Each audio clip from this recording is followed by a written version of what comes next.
Olá, um pet mudou minha vida, hoje muito especial, em comemoração ao Dia do Médico Veterinário. E a gente tem uma convidada especial que marca os vídeos da Chemitec, nos trazendo orientações, nos trazendo recomendações seguras. Doutora Alessandra de Gênova, a médica veterinária que atesta as soluções da Chemitec. Ela está aqui com a gente, bem-vinda, Lê.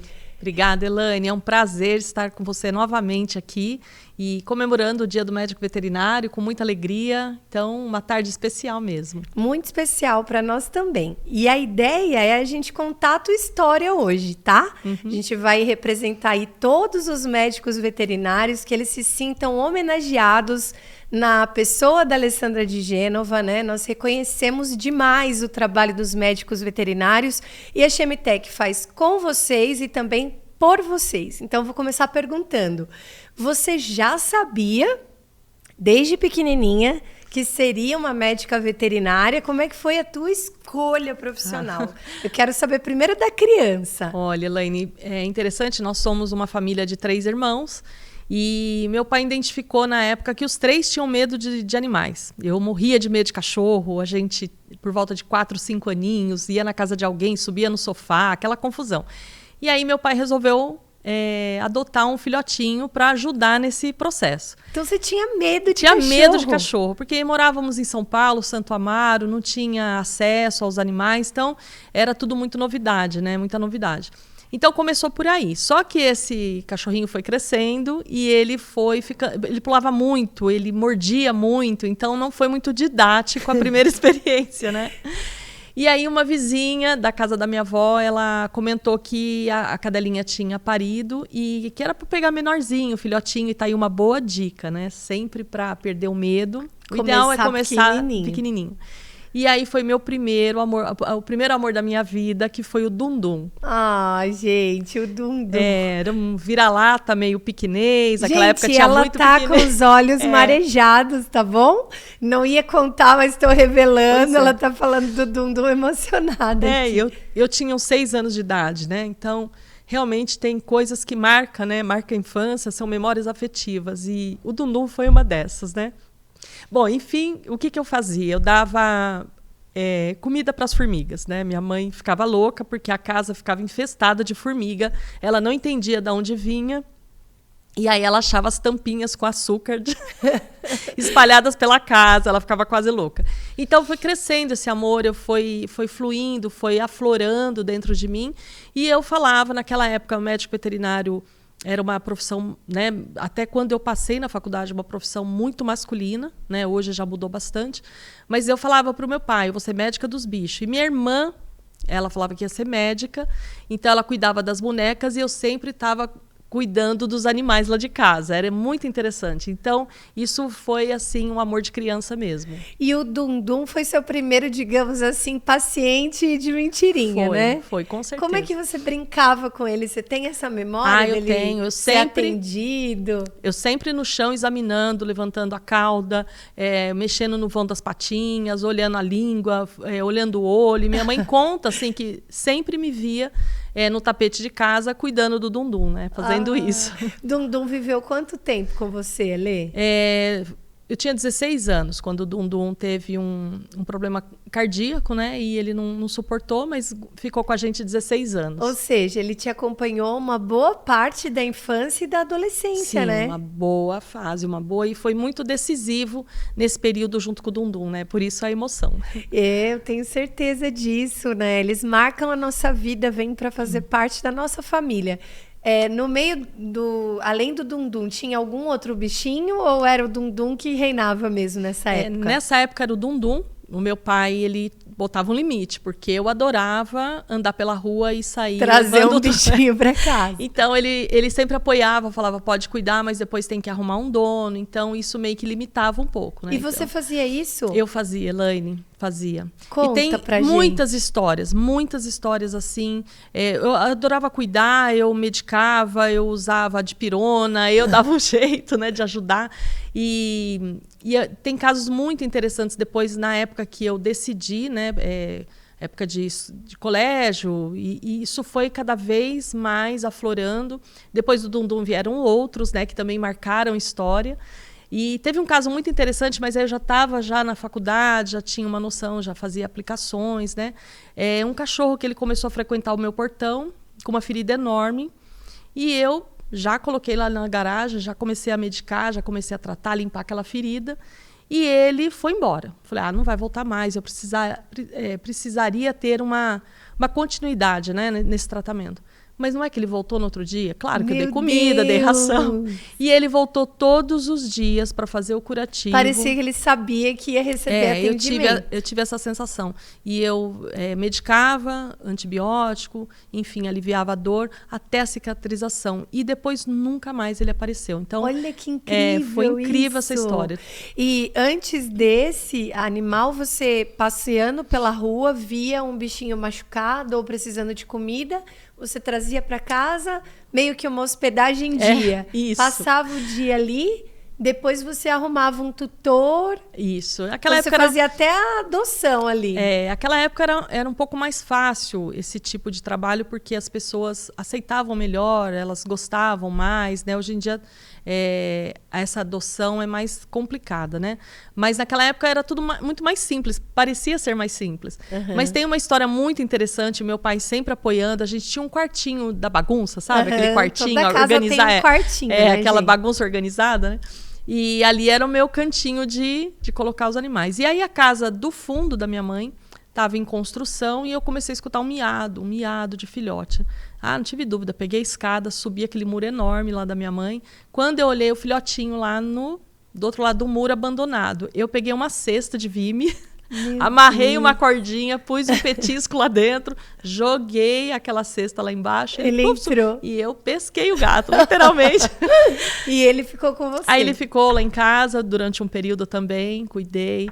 E, na verdade, eu camuflei ele 3 dias, né? Ninguém sabia. Escondeu. Mas o meu pai, lógico... É clássico, né, gente? História de médico veterinário ter um bichinho escondido debaixo da cama. E a gente em algum lugar. Não resiste, né? Eu não resistia. E aí meu pai ficava esperando eu contar. Aí quando eu não contava, ele ia lá, viu? Parece que eu escutei um miado aí no fundo. Aí não teve jeito. Não teve jeito. Aí esse também arrumei uma menina, moça assim, que ficou apaixonada e doei o gatinho. Que interessante. Então, termina a faculdade e como foi a tua carreira, assim, tua trajetória? Mas a faculdade, posso contar algumas coisas? Com certeza. Eu fiz em Marília, né, na Unimar, na Universidade de Marília. Então, eu vinha com frequência para São Paulo. Desculpa. Longe, né? Longe. E vinha de carro, tal, mas sempre tinha bicho dentro do carro, porque os outros colegas vinham também, né, para São Paulo. Então, a gente fazia, assim...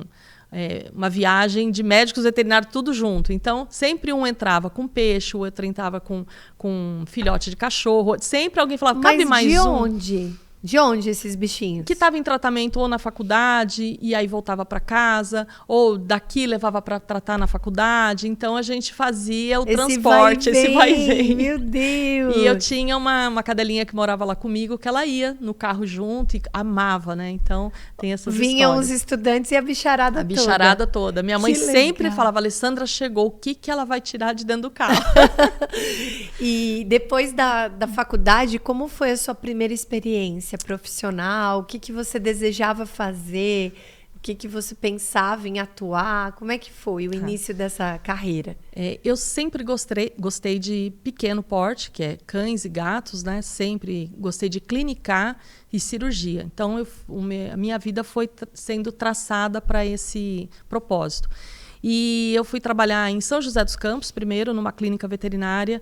Sou muito grata ao médico veterinário lá que me acolheu durante 3 anos. Nós ficamos trabalhando junto e foi um período de aprendizado, né? De mão na massa, de me passar as dicas, enfim. Ele foi campeão nisso na minha jornada. Depois eu resolvi montar a minha clínica. Eu falei, não, está na hora de eu voltar para Suzano, que eu sou de lá, e vamos começar uma clínica, né?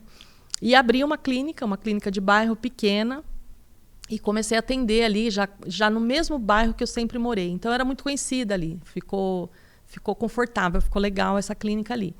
E foram passando algum tempo, eu tive uma sócia também que veio junto, veio somar comigo, e nós ficamos uns 15 anos mais ou menos com essa sociedade, né? Então, e aí a clínica mudou, aumentou? sim, como é que foi? Aí ela foi crescendo devagarzinho, mudamos de endereço, fomos mais para o centro, chegamos a ficar dentro do shopping. Então, naquela época, tinha uma novela bombando e eles começaram a enfatizar muito uma cadelinha, eu não lembro muito bem o nome, mas ela virou uma grife muito chique, muito famosa. E nós colocamos uma boutique mesmo, assim, e foi um sucesso, né? Com a marca dela, tal, banhitosa, fazia cirurgia e tudo mais. Era uma clínica grande. Uma clínica grande. Depois começamos a mexer com Agility, que chegou o Agility, né, com tudo. Foi uma novidade, também colocamos o Agility naquela época junto com a clínica. Hotelzinho, cheguei a ter um hotelzinho também. Então, trabalhamos bastante nessa época. Atuou muito, né? E como era a sua jornada de trabalho, Alê? Bem intensa, porque de primeiro, médicos, né? Exatamente, a gente acaba comparando até com o pediatra, porque o vínculo com o animal é muito forte e eles querem aquele médico veterinário, né? Então, a minha jornada era bem intensa, eu juntava com o amor, então para mim era um hobby, não era trabalho, era um passeio, eu sempre gostei muito. Então eu ficava na clínica assim 12 horas, 10, 12, uma jornada às vezes de 14, sábado, domingo, cadela parindo, eu ia para a clínica acompanhar, então foi um período de muito trabalho. Essa fase marcou a época que os pets foram para dentro de casa? Porque eu me lembro... Eu não vou revelar a minha idade, tá? Vocês vão deduzir por aí.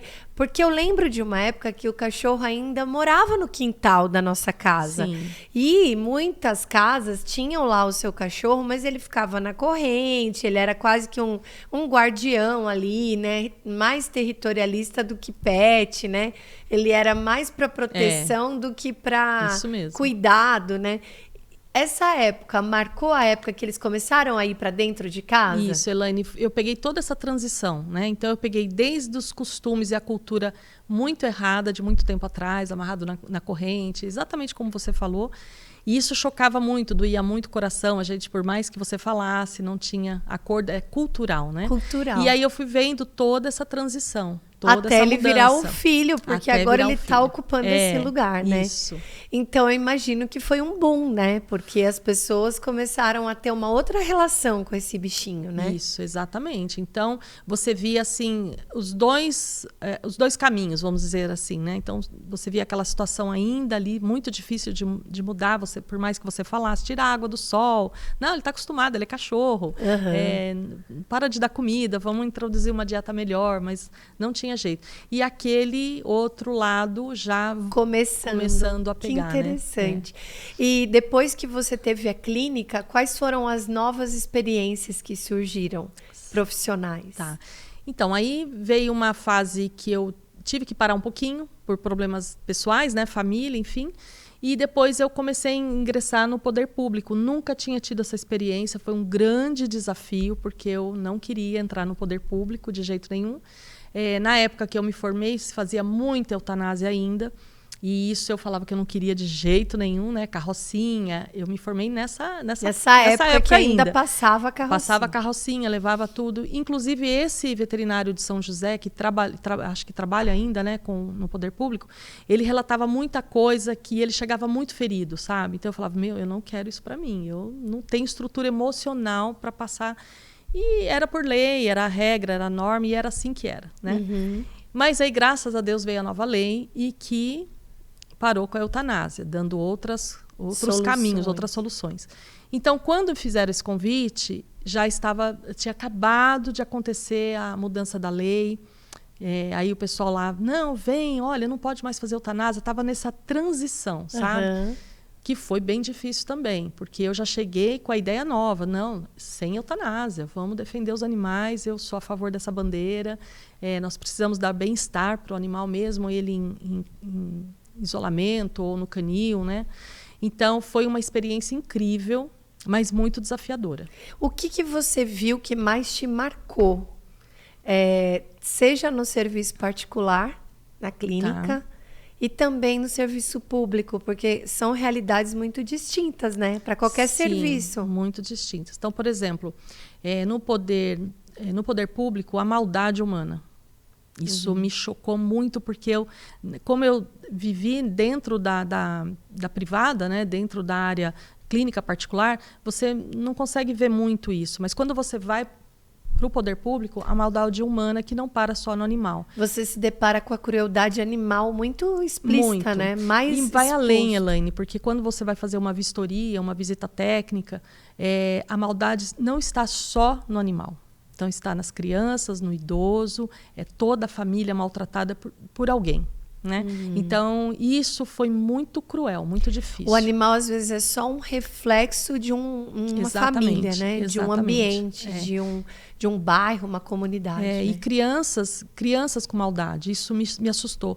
Então, eu vi a maldade já em crianças de 4, 10 anos, porque aprenderam assim, convivem com isso. Então, faz assim, porque é assim estrutural, aprendeu desde cedo, né? Então, isso me chocou muito e eu lutei muito com tudo isso, mas a tendência é piorar, não é melhorar, infelizmente, né? Então, essa maldade me chocou bastante. Foi um treino de esperança para você? O que você conseguiu implementar que foi... assim, gratificante, sabe? De falar, meu Deus, eu consegui. Tá. Eu deixei uma sementinha ali, fiz a diferença nesse pontinho, né? Eu nessa época foi muito legal porque, como eu te falei, eu entrei com a ideia nova que ninguém tinha escutado ainda, né? Um município ou outro que estava fazendo, eu fui buscar os modelos daquilo que estava dando certo e comecei a colocar a mão na massa. Então, eu tive, assim, muita dificuldade no começo, mas depois o trabalho por si só começa a falar pelo resultado.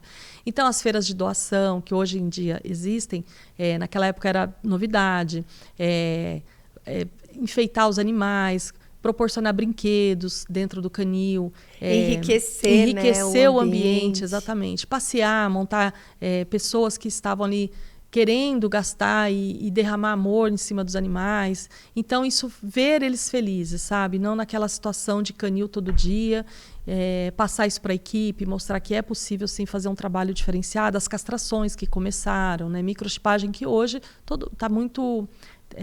quase todos os municípios estão conseguindo, mas naquela época era uma grande novidade, né?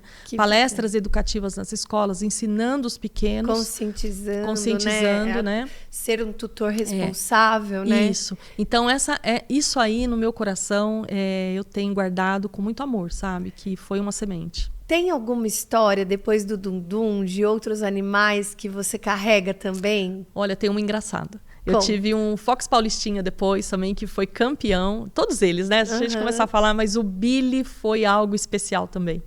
E o Billy não gostava do namorado. Então, ele ciumento esse Billy. O namorado chegava, ele fazia xixi na perna do namorado, nas costas. Ele era muito territorialista, marcava mesmo.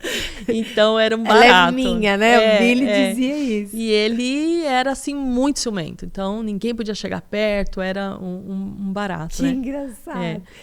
Teve mais alguém?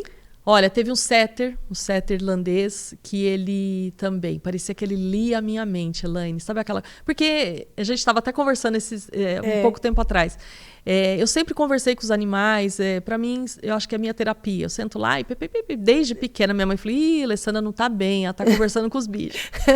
Mas ali parecia que eles entendem, e eles entendem mesmo. Mas esse setter, ele tinha algo diferente. Eu sentava até depois de casada.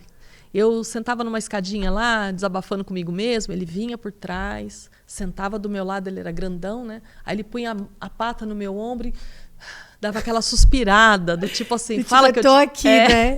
Pode falar que eu tô aqui, desabafa. Então, e era muito interessante, umas coisas assim... Foi descoberto há não muito tempo, né, que eles são seres sencientes, Sim. que até pouco para a ciência, se a gente for analisar, tinha essa dúvida, né? Sim. Se eles tinham mesmo emoções, se eles sentiam. Agora tá mais do que comprovado que eles são seres que sentem, né? Exatamente. E isso é tão forte, né? Porque a gente reconhece a emoção neles, né? A tristeza, o medo, a alegria, o afeto, né? E o que eles representam de um modo geral para você, Alê? Olha, eles representam uma grande pureza, Elaine. eu tenho para mim que é uma pureza que a gente ainda não conhece. Então, por exemplo, falando isso de sentimentos, e eles podem ter sentimentos de criança até 5 anos. Então, pensa, eles podem ter 10 anos, mas com sentimentos de crianças até 5 anos. Então, você vai analisando e observando. Por exemplo, eu tenho 2 senhorinhas lá em casa. Eu falo, essa daqui, ela é de berçário, ela é tão... Ela é, assim, sentimento, a emoção dela, ela quase pede com licença, por favor, posso passar? Ela é toda assim. E qualquer olhar diferente que você dá para ela, ela já se desmancha. Então, ela parece um bebezinho de berçário. Eu tenho a impressão que os sentimentos dela é nessa faixa etária. A Bombom. A Bombom. É, a Bombom Doce Bombom, que foi de resgate. Olha isso. As 2. E a Lilica já parece aquela criança de mochilinha na escola, indo pro jardim, descolada, sabe? Você fala com ela, ela finge que não escuta. Mas é 2 crianças, sabe? Você olha e vê os sentimentos ali. Não gosto muito de humanizar, porque eu acho muito importante manter e preservar o animal.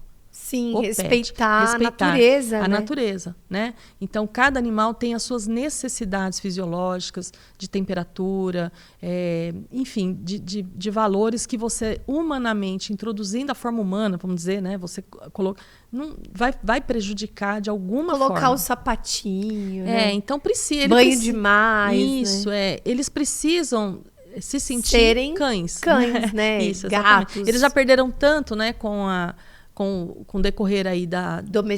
Domesticalização, isso, exatamente. Né? Essa coisa de virar pet. Então, a gente tem que ter um limite, né? Tem que ter um limite e entender que eles precisam, é necessário para a saúde deles se sentirem assim. Qual é o maior desafio de um médico veterinário hoje para você?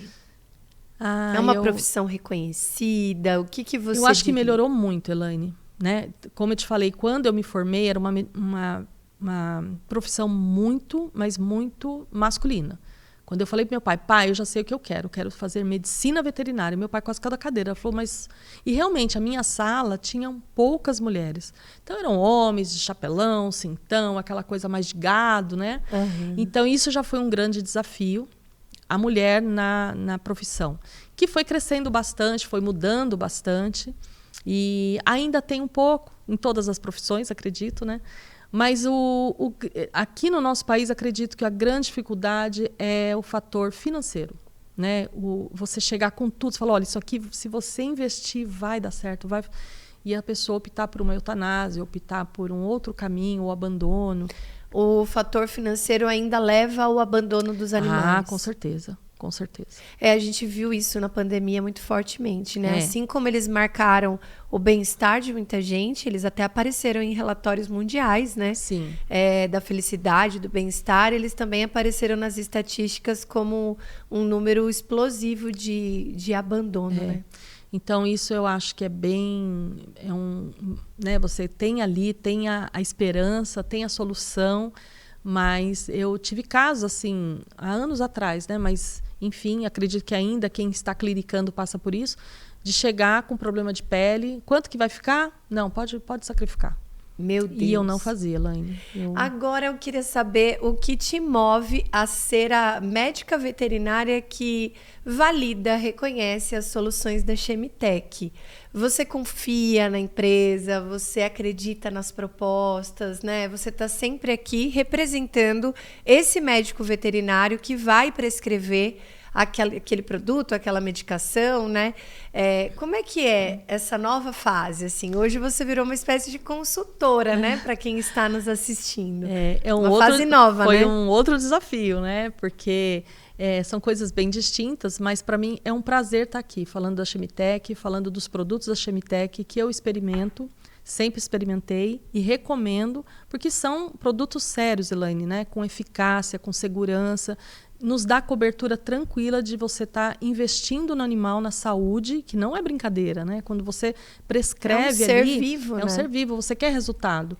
E a Chemitec dá total segurança como médica veterinária para o uso dos produtos, com certeza. Última pergunta para a gente encerrar esse bate-papo gostoso, tem a ver com o nome do nosso quadro, Um Pet Mudou Minha Vida. É uma pergunta meio óbvia, mas a gente quer ouvir ela falar para homenagear e para deixar o coração quentinho. Um pet é capaz de mudar a vida de um ser humano para melhor? Eles mudam a nossa humanidade para melhor, na sua opinião? Elaine, muda. Eu já tive várias histórias com pacientes, com clientes, com amigos que não queriam, e mudou totalmente a vida da pessoa. Casos de pessoas que têm medo, trauma, outras que têm dificuldade no toque, no carinho, e você vê a pessoa transformada pelo amor do animal, sendo transformada ali, completamente desarmada, rendida por conta de um pet. Então, com certeza, isso muda toda a vida de uma pessoa. Então, parabéns, doutora Alessandra de Gênova e todos os médicos veterinários do Brasil e do mundo. Um abraço e a homenagem da Chemitec para vocês.